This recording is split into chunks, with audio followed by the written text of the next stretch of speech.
Hi అందరికీ.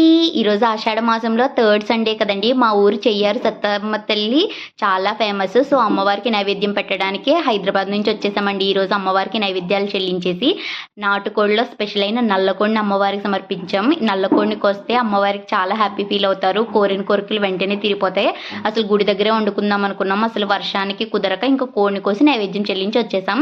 నాటుకోడి curry చూడండి, పొగలు వచ్చేసినాయి. వేడి వేడి నాటుకోడి కర్రీ వండాను. నల్లకోడి ఇంకా టేస్ట్గా ఉంటుంది. నాటుకోడిలో మీకు ఎప్పుడైనా దొరికితే ట్రై చేయండి. నాటుకోడి కాస్ట్ 1000 రూపాయలండి మా ఊర్లో. అండ్ దాంట్లోకి బిర్యానీ, వెజ్ బిర్యానీ టైపే వేసాను, మసాలా ఏమీ లేకుండా. అసలే క్లైమేట్ చాలా చల్లగా ఉంది. వేడి వేడి బిర్యానీ ప్లస్ చికెన్ కర్రీ తింటే వేరే లెవెల్. అండ్ ఇవేమో గారెలు. అండ్ ప్రసాదం కోసం పాలజావ చేసాం. ఇది అండ్ ఆషాఢం స్పెషల్ మునగాకు. ఇవేనండి ఈరోజు మా సండే లంచ్ స్పెషల్స్. ఇంతకీ మీరేం వండుకున్నారో కామెంట్ చేయండి. వేడి వేడి బిర్యానీ ఉడికిన తర్వాత